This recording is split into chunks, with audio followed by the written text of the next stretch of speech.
Friends, स्वागत है आप सभी का आपके अपने इस ब्यूटीफुल चैनल में। आज अपन पढ़ेंगे अपने magnetic effect of electric current का लेक्चर नंबर न्यू। और अपन इसमें देख रहे थे कुछ न्यूमेरिकल क्वेश्चन, इसमें अपन ने काफ़ी न्यूमेरिकल्स कवर किए थे। आज नेक्स्ट जो न्यूमेरिकल है वो अपन लिखने जा रहे हैं। नोट करिएगा कॉपी में। What is the radius of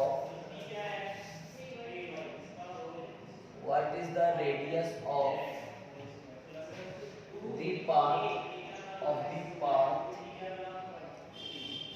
of an electron moving with a speed of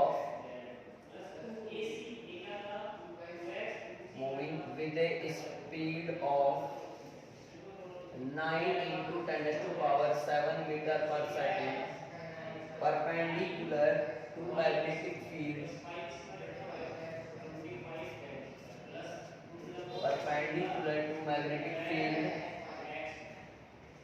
of strength 6 into 10 to the power minus 4 Tesla। और पूछा है what will be its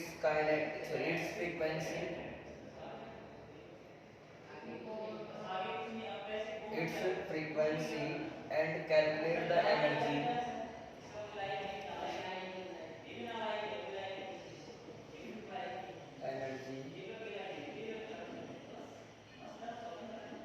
in kilo electron volt।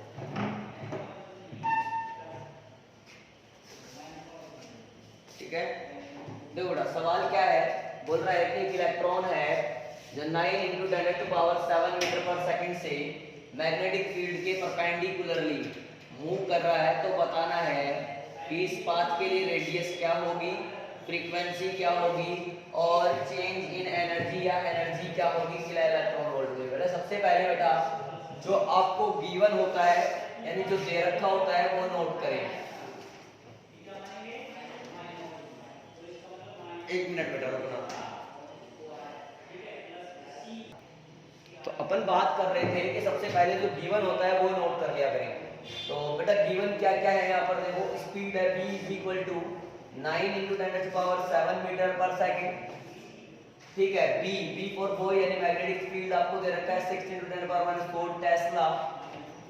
अब frequency पूछी है, radius पूछी है, तो radius निकालते हैं पहले।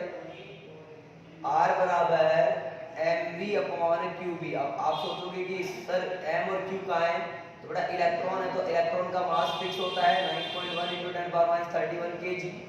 चार्ज फिक्स होता है 1.6 into 10 power minus 19 कूलम। लिख लेंगे हम r बराबर mv बटे qv। m का वैल्यू डालो 9.1 into 10 to the power minus 31, ये हो जाएगा 9 into 10 to the power 7 upon 1.6 10 to the power minus 19 into b 6 into 10 to the power minus 4 Tesla. इस तरह से हमारे पास में क्या आ जाएगा बेटा, ये हमारे पास में आ जाएगा रेडियस ऑफ दिस पाथ। दूसरी चीज मैंने क्या पूछी है, इसकी फ्रीक्वेंसी। तो फ्रीक्वेंसी क्या होती है बेटा qb अपॉन 2πm। अब ध्यान से देखो आप लोग, q पता है आपको, b पता है आपको, 2 पता है, पाई पता है, m पता है, सारी वैल्यू डाल दें तो देखो q कितना आएगा 1.6 10 to the power minus 19। b आप लोगों को पता है 2 into 3.14 into 9.1 10 to the power minus 31। तो यहाँ से फ्रीक्वेंसी आप निकाल लेंगे तो आ जाएगी हर्ट्ज में।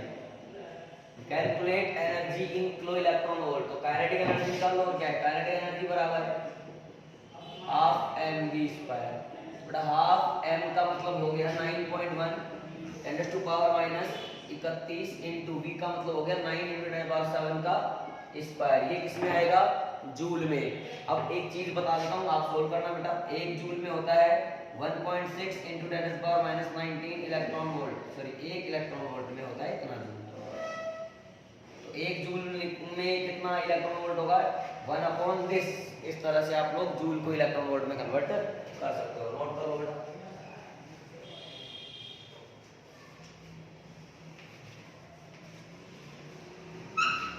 कर लिए नोट। ओके, नेक्स्ट क्वेश्चन देखते हैं बेटा। ये अब नेक्स्ट क्वेश्चन क्या है, आप सॉल्व करना पूरा उसका कैलकुलेशन में। नेक्स्ट क्वेश्चन कह रहा है एक प्रोटॉन एलिमेंट मूविंग, ये proton moving with a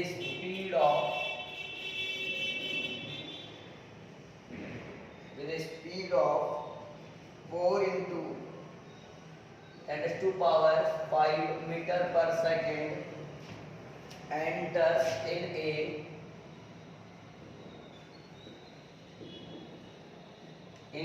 uniform magnetic field of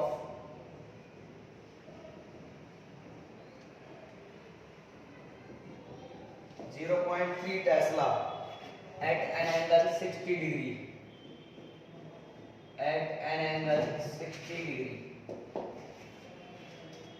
पूछा है कैलकुलेट, देखो बेटा क्या बोला है, कैलकुलेट या फाइंड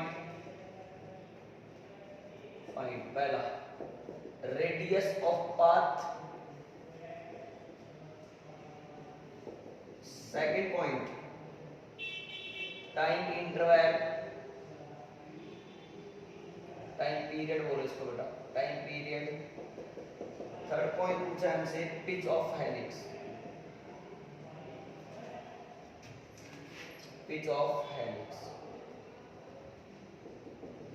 कर लेंगे बेटा, कहीं कोई समस्या नहीं है। देखो आप सवाल पढ़ते हैं, एक proton moving with speed of 4 into 10⁵ meter per second enter in a uniform magnetic field of 0.3 tesla, यानी एक प्रोटॉन है जो इतने वेलोसिटी से, गिवन लिख ले बेटा, v दे रखा है 4 into 10⁵ मीटर पर सेकंड, इतने वेलोसिटी से एक मैग्नेटिक फील्ड 0.3 टेस्ला में, अब प्रोटॉन है तो उसका चार्ज भी लिख सकते हैं आपको 1.6 10⁻⁻19 कूलम, मास लिख सकते हैं 1.67 into 10⁻27 kg, ये प्रोटॉन का मास होता है।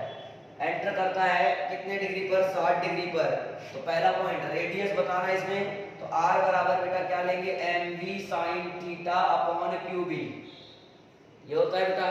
तो यहाँ से r इज इक्वल टू आ जाएगा, m का मतलब 1.67 10⁻27 इंटू v हो जाएगा 4 into 10⁵ into sine 60 upon qb कितना है 1.6 10⁻⁻19 इंटू b कितना है बेटा 0.3, इसको सोल्व कर लें, आपके पास r की वैल्यू आ जाएगी मीटर के अंदर। क्लियर हुआ, कर लेंगे। सेकंड हमसे पूछा है टाइम पीरियड, कैपिटल T पूछा है बेटा, तो कैपिटल T हमारा होता है 2πm अपॉन में qb, तो बेटा यहाँ से देखो 2 into 3.14 इंटू m 1.67 इंटू 10⁻⁻27, ये हो जाएगा 1.6 10⁻⁻19 इंटू b हो जाएगा 0.3, तो t आ जाएगा आपका सेकंड में। सोल्व कर लेंगे आप लोग।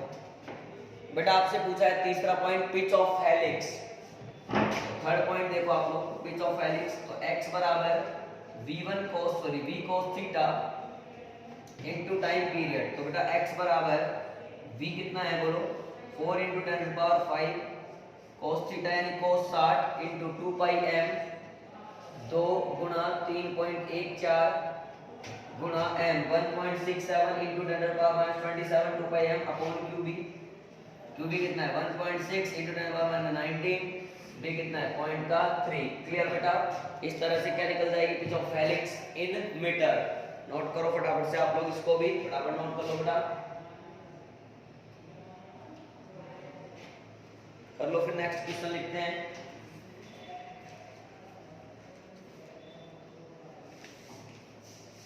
ओके हो गया, नेक्स्ट क्वेश्चन देखो।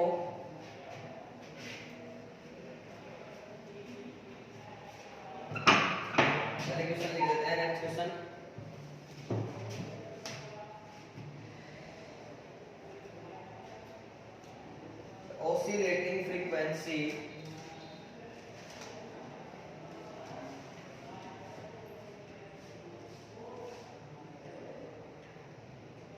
oscillating frequency of a cyclotron of megahertz. What would be the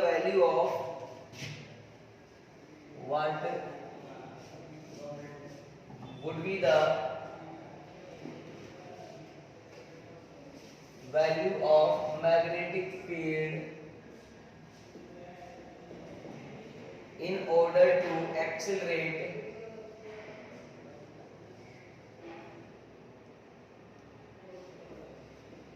'accelerate' proton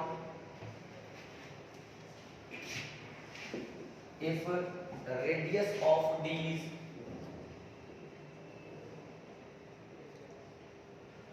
is 60 centimeter.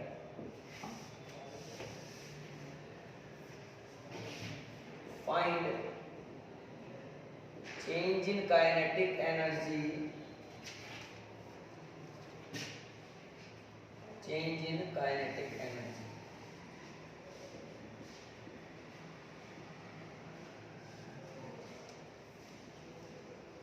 in mega electron volt. Okay, कोई चक्कर ही नहीं है बेटा ज्यादा। बोल रहा है the oscillating frequency of A cyclotron, तो यानी सबसे पहली बात आपको साइक्लोट्रॉन की फ्रीक्वेंसी दे रखी है। साइक्लोट्रॉन की frequency f is equal to है 10 मेगाहर्ट्ज।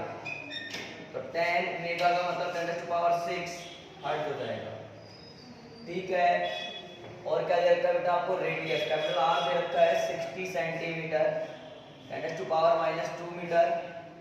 प्रोटॉन है तो प्रोटॉन का चार्ज होता है 1.6 10⁻19 गुलाम। मास होता है हमारे पास 1.67 × 10⁻27 kg। कोई दिक्कत नहीं है बेटा। इसको कैसे सॉल्व करेंगे? देखो आप इधर सॉल्व करने का कुछ भी नहीं है। पहली चीज आपको पूछी गई है यहाँ पर मैग्नेटिक फील्ड की वैल्यू। तो वी नो दैट फ्रीक्वेंसी का फॉर्मूला लगाओ बेटा यहाँ पे आप।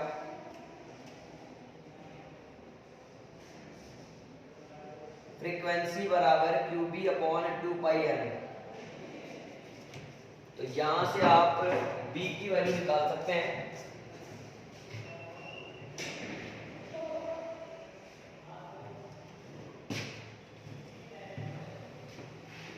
यहां से बेटा B निकलेगा तो 2πmF/Q। कितना आने वाला है B?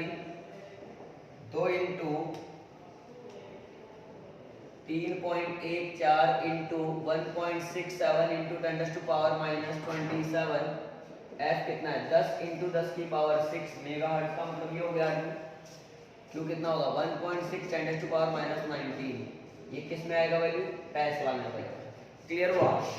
एक पूछा है बेटा change in kinetic energy. Change in kinetic energy निकालने के लिए पहले हम लोगों को क्या निकालना पड़ेगा?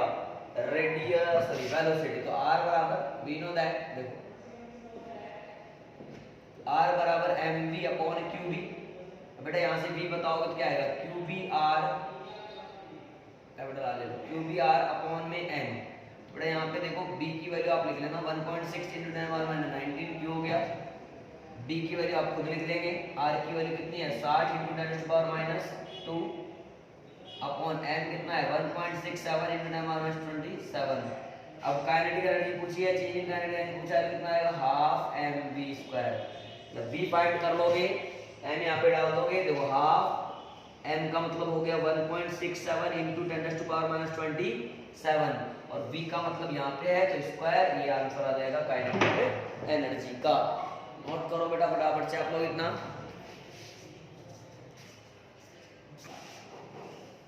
तो नेक्स्ट क्वेश्चन क्या है बेटा? अब यहाँ पर नेक्स्ट क्वेश्चन भी अपन नोट कर सकते हैं। देखो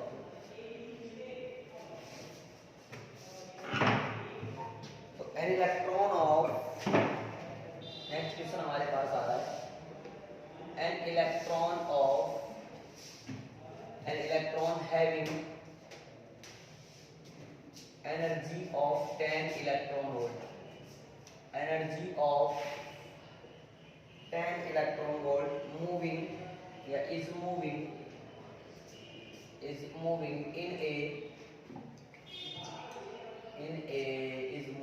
in a circular path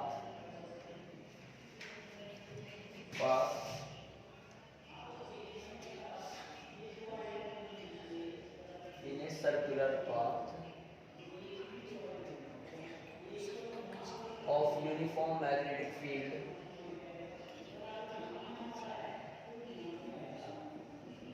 × 10⁻⁵ Tesla.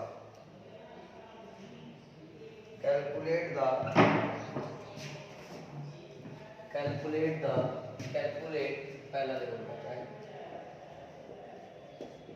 Speed of electron.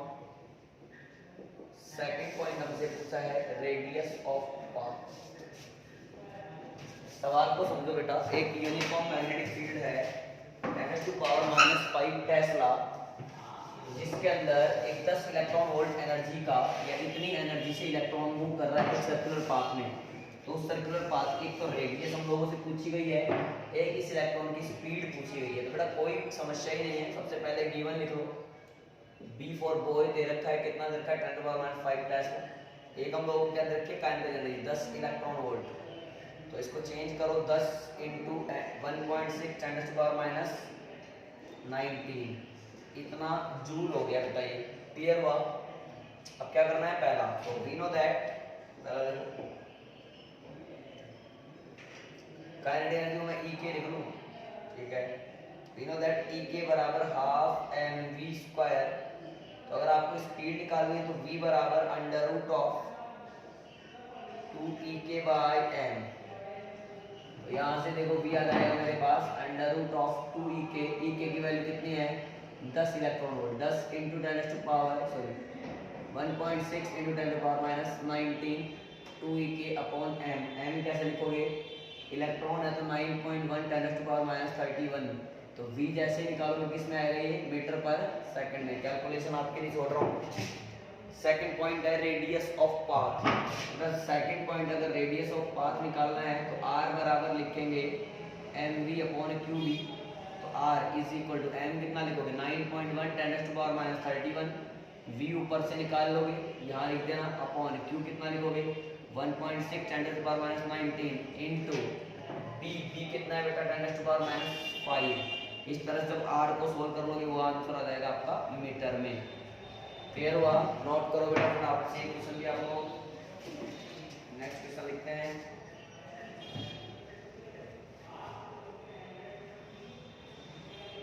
कर लिए. आइए नेक्स्ट क्वेश्चन देखते हैं.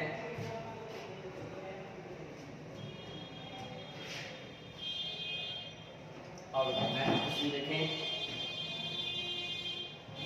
एक अच्छा क्वेश्चन और लिखते हैं थोड़ा ठीक सा. देखिए, a conducting wire of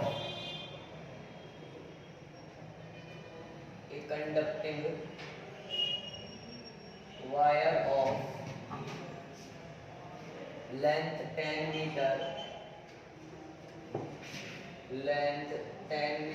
has a 10 ampere current flowing in it.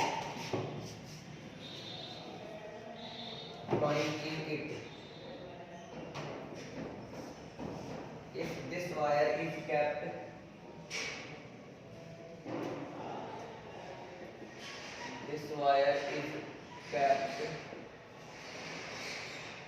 in uniform magnetic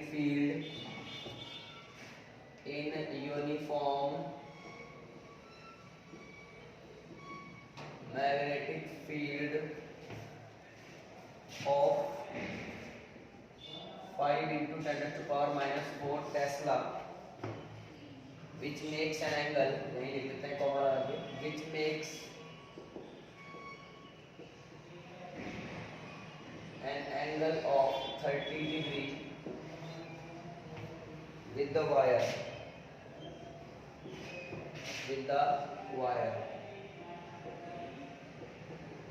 Then calculate the force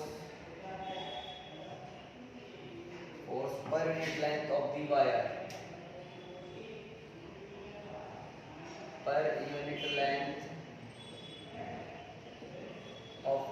फटाफट से सवाल नोट कर लो बेटा आप लोग. तो क्या कह रहा है, एक कंडक्टिंग वायर है जिसकी लंबाई कितनी है 10 मीटर है. सबसे पहले जो गिवन है वो सारी चीजें लिखो. वायर की लेंथ है 10 मीटर, तो given L is equal to 10 metre, I कितना है बेटा यहाँ पे 10 एम्पियर। इसको एक यूनिफॉर्म मैग्नेटिक फील्ड में रखा जाता है, इसकी वैल्यू दे रखी है 5 × 10⁻⁴ टेस्ला। और बेटा ये बोल रहा है कि एक एंगल बनाता है 30 डिग्री का वायर, तो इससे अपन को फोर्स निकालना है। तो वी नो दैट बेटा यहाँ पे तो बिल साइन थीटा लगेगा, सीधी सी बात है। बी है, आई है, एल है, थीटा है, तो एफ बराबर क्या हो जाएगा बिल साइन थीटा।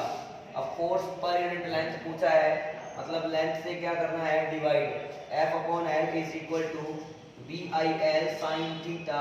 इधर भी अपन को लेंथ से क्या करना पड़ेगा डिवाइड। अब लेंथ से लेंथ कैंसिल हो गया, तो एफ अपॉन एल की वैल्यू कितनी आ रही है बेटा यहाँ पे बी आई साइन थीटा। तो यहाँ पे देखो एफ अपॉन एल बराबर, अब बी का वैल्यू कितना है 5 × 10⁻⁴, आई की वैल्यू कितनी है 10 इंटू साइन कितना है बेटा 30। सोल्व करते हैं, एफ बटे एल बराबर ये हो गया 5 × 10⁻³ इंटू साइन 30 होता है 1/2, रहेगा 2.5 × 10⁻³ न्यूटन पर मीटर। क्लियर हुआ? नोट करो बेटा इसको फटाफट से आप लोग।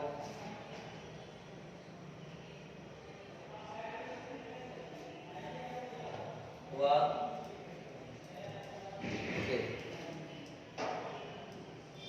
कर लो।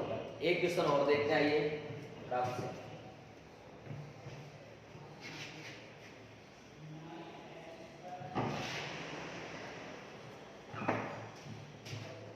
एक क्वेश्चन ये देखो बेटा, in a galvanometer, in a galvanometer for full scale deflection, for full scale deflection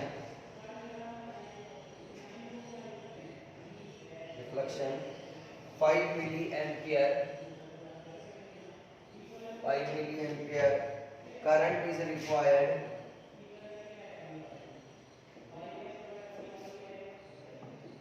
5 milliampere current is required. The resistance for this, the resistance of galvanometer is 99 ohm. Calculate the necessary resistance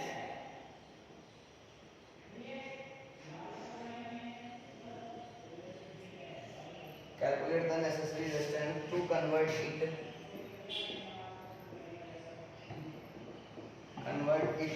into 5 ampere ammeter range. Second point, 5 voltmeter range. सवाल note करो बेटा आप लोग पहले फटाफट से।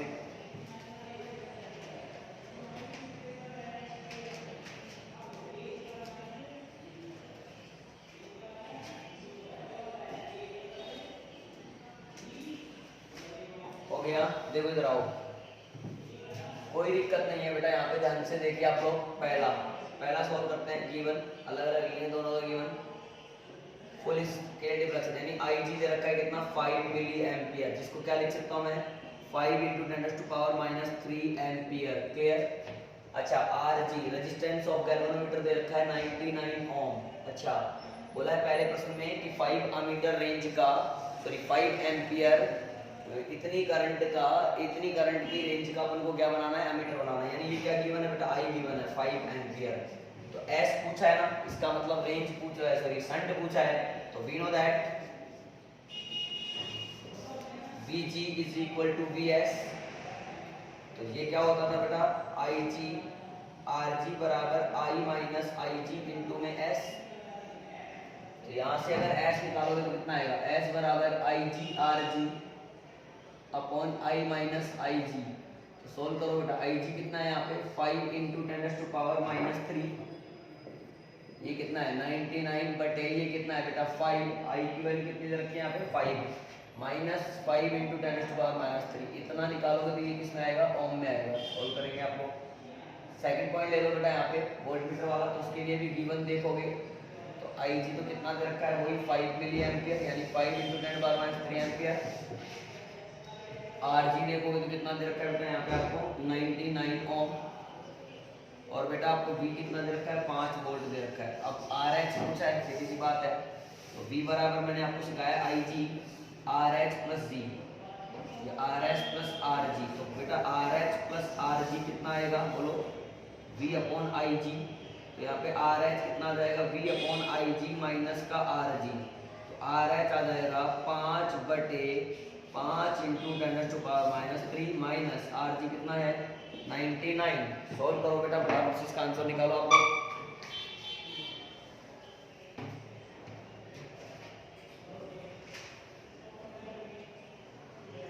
इसका तो आएगा 0.1 ओम